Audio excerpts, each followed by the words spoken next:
Mamaya, marami pa tayo kumamaya. Intro pa lang to. Intro pa lang to mga kas. Marami pa kayong malalaman tungkol sa pag-uwi ni Tata at mga buhay-buhay namin. Lutuin muna natin ito lechon. Iba-iba. Ang gagawin lang natin dito, uhornohin natin o i-oven natin. Titimplahan lang natin siya ng mga powder na panimpla natin. Kapag sinabing powder na panimpla, usually yun yung mga garlic, yung powder, yung mga ganon, seasoning. Lalagay lang natin ito. Rekta ko na mga kaps ha. Yung meat side, lalagyan lang natin itong powder na tinimpla natin. Mga ano yan eh, iba-ibang powder katulad nga sinabi ko. Siyempre pati MSG na rin. So itatap lang natin. Pwede nyo rin hiwain to, di ba katulad dati ta. Inihiwa natin ganyan para manuot yung lasa.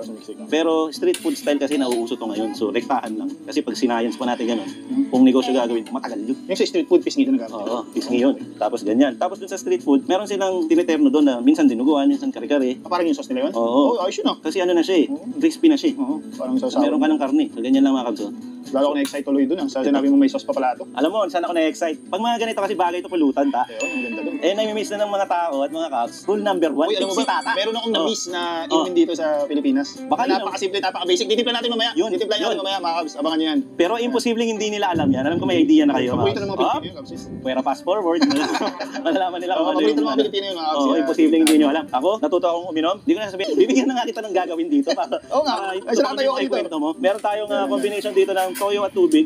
Ipahin mo na Pahit sa lang. skin side. Ito, tiwala ako, masarap kakalabasan nito kasi lechonero tong mga pinuntahan natin eh. At pasensya na kayo sa mga langaw, no? Sa backyard talaga, ta. Hindi na nawala yung mga langaw. Yan ang isa sa na-miss ko min eh. Kasi doon, pinakakaw doon eh. Doon lang, kung pupunta ka sa Filipino store, yun lang. Ito, walang mga ganito. Pero sa totoo lang, yung lechon Cebu, masarap talaga yun. Oo, masarap naman talaga. May mga tao lang di maka-appreciate nun, pero ako sobrang na-appreciate. Gusto ko rin yung lasa, yan, yung sibuchon. Pero tingin ko, hindi lang naman tumpok-tumpok na horno ang ulam dito. Maganda to, parang gawin natin talaga siyang sarsang ulam. Ay, papartneran mo. Iwan natin sa oven, ha. Tapos, hiwain natin. Kasi ilalagay natin sa kare-kare. Alam mo, kumukulo tao. Tara, kain tayo. Ayun, tara. Kain tayo. Pero meron kang tinimpla dyan eh. Ayan eh. Ayan, tama. Oo nga So, pala. pag backyard, mauuna muna ang toast. Kunti lang mga kabs, kasi syempre may gin yan eh. Wow, kunti lang to. Kalahati baso to. Okay na yan. Ang aling tapat Ay, mga kaps, no? Ayun. Ang aling tapat ngayon, gin pomelo. Tinanggalan mo lang pagka-stainless pero gin pa rin siya. Salud, cheers! Cheers! Salud! Oo nga pala, salud! Salud. Hindi ko muna yung straight kasi Kunti lang. number 1 to eh. Oy, pero Tabi wala muna natin doon. Tabi muna natin. O wala sabit kasi timblado eh. Hindi ko to napakita kanina, no? Kalimutan ko maglagay ng kutsilyo. Ganunin na lang natin. Pakita lang natin para alam nilang crispy. Yun oh.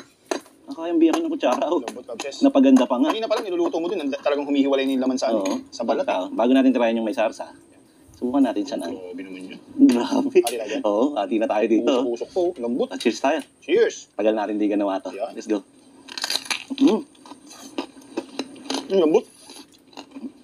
Sarap. Hindi ko palaging ginagawa to eh, sa pisngi. Usually yung belly. Okay din para talaga i-horno yung belly, ay yung pisngi. Lambot kabs. Mainit lang eh. At in front from oven, mga kab. Minute yan. Ay, yung sarap. Nakakatakot. Lumabas yung mga ano. Swak mainit lang. Kaya ganun eh. Doon. So, yan o. Yung takso. Ayan. Ay, oo. Ako didiputol naman kabs. Mm. Parang pulled pork na siya oh. Oo nga. Parang nadudurog na eh. Sobrang lambot no? Mainit eh. Konting taba lang, konti lang. Hindi natin ng konting laman. Hindi natin ng konting lutong. Usok pa eh. Sinsya na kayo mga nahihirapan kami. Hindi Ano natin fresh from the oven. urno. Urno. Kaka-urno lang. Hindi natin talong. Balanse lang para may gulay pa rin. Bagoong. Pag kumain kayo ng kare-kare, sigurado ako ganito yun. Grabe, messy lang pero masarap. Boom! Sarap! Ganda-ganda na pagkakalitsyon mo. Perfect na talaga mag-litsyon si Kapsis. No? Sobrang Wala ka lambot na ng balat. ginagawa. Oo, sobrang lambot ang... Ito lang, OJP Oo, yun. di ba? Lambot, crispy. Tsaka masarap ng seasoning. Ano lagyan mo seasoning dito? Tama-tama eh. May ano din, yung nabi ko kanina, yung garlic, yung mga onion, pepper, ganon. Basic lang talaga. Simple. Minsan sa meat talaga, no? Pag prito, pag lechon, mas maganda yung simple lang nilalagay mo yung garlic. Actually, minsan di ba pag mag-iyaw ka, minsan mas masarap pa yung salt and pepper lang. Oo, parang hindi na overpower yung Natural ano. lang, oo. Yung Parang sa meat. steak, di ba? Sa steak, wala naman nilalagay kahit Tama, ano eh. Natural lang. Sarap. Sarap. Kasi kilala ko siyang ganun eh. Pag hindi siya ganun, ayoko na lang nun, iba na lang.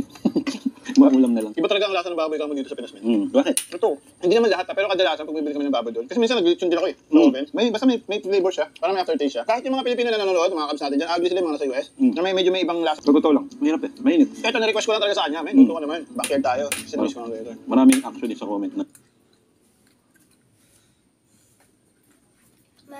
backyard naman. Totoo.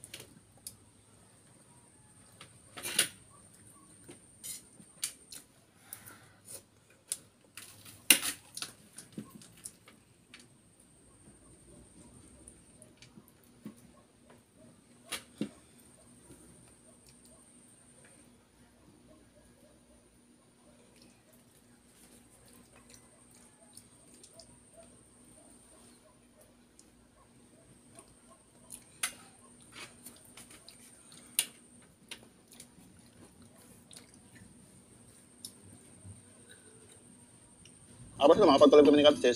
So, siguro dun sa channel ko, sa Tips ni Tata, makikita yung mag-upload ako ng mga minor clip lang.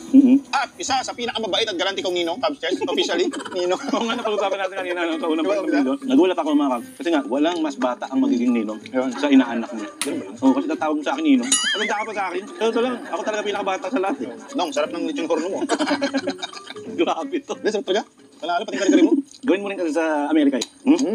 Happy New Year. Welcome back to the backyard mga Cubs. Hayaan yung gawin natin to once in a while. Hindi ko lang mapangako yung palagi. Kasi dito tayo nag-umpisa eh. Minsan pag nanonood ako sa mga upload mo, siyempre babasa ko ng mga comments. Marami din nagagalit ko sa bakit. Actually, ang dami nila. Marami sila. Tatak din talaga sa mga kasiman bakit. Totoo. Hindi naman natin nakakalimutan yun. Dito tayo nag-umpisa. At dito rin madalas tayong bumabalik-balik. Pero mga kapatid ko, sa tagal na ng Team Kanasli. Ka, ang kuwentuhan kayo. Pero thank you ha. Salamat, Tata. Thank you sa Bumalik ka dito. pagluluto ng lechon horno. Napakasarap. Salamat talagang orno. Hindi, sinama ko talaga sa schedule ko to. Kaya nga eh. Natutuwa nga ako dahil binigyan tayo ng oras ni Tata. Hindi niya po nakalimutan ng Cubs Nation. Siyempre Binigyan niya. naman. 3 weeks lang po siya dito. Nabigay niya pa yung 2 days niya. Mahal ko ang Cubs Station. Cubs Station. Cubs Nation. At saka yung sinasabi ko nga, 3 weeks lang po si Tata dito. So kung after 1 video or 2 videos, hindi na siya makita ulit sa Tinggalas, hindi naman Tata. Sana may makakasalubong ako ng Cubs na nangangamusta. Sasabihin ko, pauwi si Tata. Kahit hindi ko pa nire-release sa public. Alis ang alam ko, yung kausap ko lang, yun lang na alam eh. So yung magpapakasal Hindi mo pa public yun eh. Asahan nyo na yan. Yung Cubs Chess. Bibigyan din tayo ng oras ng Cubs sa mga pagpulog ng dalawa, siyempre. Lagi may oras dito pagka si Tata ay bumalik. No? Kasi Alam mo sigurado naman. naman magkikita tayo. Oh, siyempre. Ang dami mo dito sa Pilipinas. Ang lapit-lapit lang natin. Ganun lang po ang storya namin. Eto, kami po ni Tata, matagal na magkasama sa hirap at ginawa. Hanggang babalik at babalik po kami pagka may panahon na magkikita. Hindi lang namin magawang permanente kasi may kanya-kanya na po kami buhay. Buhay Amerika na po siya sa tanda niya. Buhay Pampanga pa rin. Si Tata lumulutang pag binibigyan ko ng ganun. Ba't ganyan nagkabaliktad? Yung sa panahon lang yun eh. At saka ano, totoo po yung edad. After, katulad sinabi ko, 4 years na po lumipas. I-add natin yung 2 years na wala siya. Tip si Tata at mga nakasama din namin, matured na. Sabi si Kuya. Hindi tumatagal sa init. Oo, hindi na tumatagal sa init. May pagbabago na. At Pero improving ng mga ano. pagandaan naman yan sa industry natin, may mga umuusbong naman din na magagaling na. So, pagpatuloy niya lang yan, mga Cubs namin na Tuloy-tuloy lang. kapwa Cubs na tawag dito. Content creator. Okay. Pagpatuloy niyo lang yan, sabay-sabay tayong. At least pag bumaba na kami, kayo may nasa taas. Oo. Tama. Ayun, ilang minuto na ba to? Tanungin natin kami. 18 minutes na ba? Bitin pa. Nakakabitin? Ito, dadalhin pulutan natin ito mamaya. Pwede. Doon sa Cubs Chess podcast. Oo, sa podcast. Pulutan natin. Tutuloy natin yung mga Cubs. So sobrang tagal natin, nakita tayo ng langgam mo. Ayun na sila. Papaalam na muna kami mga Cubs. Hindi pa ito ang huli. Marami pa naman to bago umalis si Tata ng Tortang Amerika. Abangan nyo lang yung podcast. Abangan nyo rin yung upload niya. Sigurado may upload to. May mga bonus clip doon. Totoo yan. Tapos meron pa tayo sana na isa pa dito sa Tingkat. Marami pa kayong pag... Una pa lang to. Intro pa lang to mga Cubs. Kaya tapusin na muna natin na maaga kasi mainit. Ingat po kayo palagi. Katulad ng lagi namin sinasabi, mainit po ang panahon. Uminom kayo palagi ng